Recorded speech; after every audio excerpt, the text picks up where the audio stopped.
John Ulzheimer is known as one of our nation's most recognized credit experts.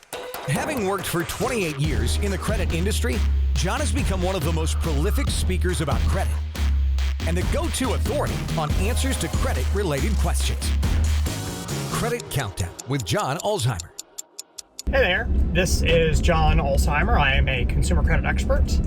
I have almost 30 years of experience in the credit industry. I've spent time at FICO, which is the company behind the FICO credit scoring system, and Equifax, which is one of the three generally recognized credit reporting agencies in the United States. And so today I'm going to discuss fake credit scores. There's a pretty popular, what I call fake personal finance expert who is on TV a lot, who likes to identify certain credit scores as being fake credit scores.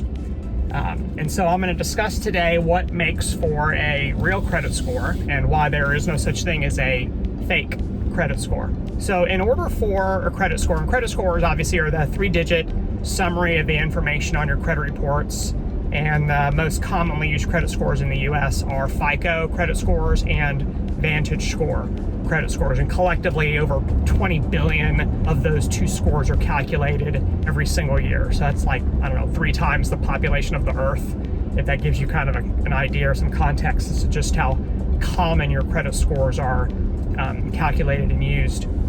So what makes for a credit score? So a credit score, in order to be used in the United States by U.S. lenders, has to meet certain requirements under the Equal Credit Opportunity Act, or the ECOA. And the requirements are that the scoring system be empirically derived, which means it has to be built using generally accepted mathematical processes, and it has to be demonstrably sound. In English, that means you have to be able to prove that it works. You have to be able to demonstrate, or demonstrably sound. You have to demonstrate that it works. And that can be done through a process called validation. So as long as a credit score is empirically derived and it's demonstrably sound, it meets the definition of the ECOA, which means it's allowed to be used in the United States. So there you go. If it meets those two things, then it is in fact a real credit score. It's not a fake credit score. Another thing that's important to keep in mind is just because you build a credit score that meets those two criteria doesn't mean that any lender is going to use it. So in my mind, the real credit score criteria also has to include something else, which is that it has to be commercially available and it has to be used by lenders, meaning that just because you have a credit score floating around out there doesn't mean that it's actually something that is meaningful in the world of lending. So if we look at the two scoring systems that have what I call critical mass of users and critical mass of volume, it's FICO and Vantage Score. And both of those models also meet another very important criteria, which is that they're tri-bureau, meaning that you can buy a FICO score from all three bureaus. You can buy a Vantage score from all three bureaus. And so both of those are tri-bureau scoring systems, which gives the lenders flexibility because they can pick and choose which credit report they want to pull for any of their applicants. They don't have to worry about switching score brands in doing so. So if I wanted to buy a FICO score on an applicant, I could buy it from any of the credit bureaus. If I wanted to buy a Vantage score on an applicant, I could buy it from any of the credit bureaus. And so it gives me, the lender, a lot of flexibility with respect to which credit reports I want to use for my applicants or for my other risk assessment processes.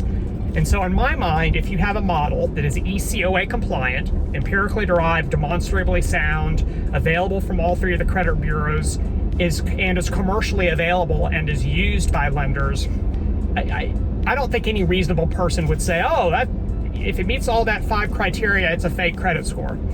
So in 2021, there are no models that are floating around out there on websites or anywhere else that don't meet that criteria. And so today, there is no such thing as a fake credit score. I mean, sure, I can sit here and, over lunch, come up with some rudimentary, non-empirically derived model on the back of my beverage napkin, and then say, here's this credit score that I built, but it wouldn't be empirically derived. I don't know if it's demonstrably sound. It's what's called an expert model. It's built based on my experience and knowledge, and not built on not using empirical processes.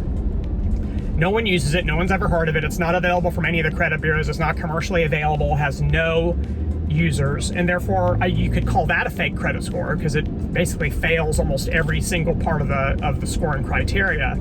But in today's world, there really is no such thing as a fake credit score. I think the problem is that sometimes when people are paid to push a certain score and market for it, is that they criticize anything other than that, which I think is very unfair.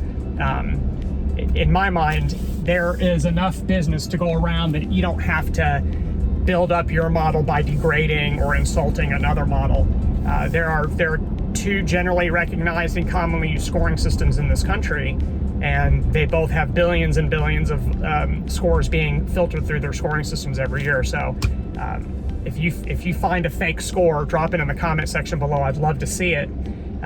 We'll talk again soon, and thanks a lot for watching. Have a great rest of your day. For more videos and credit tips from John Ulzheimer, go to www.tradelinesupply.com.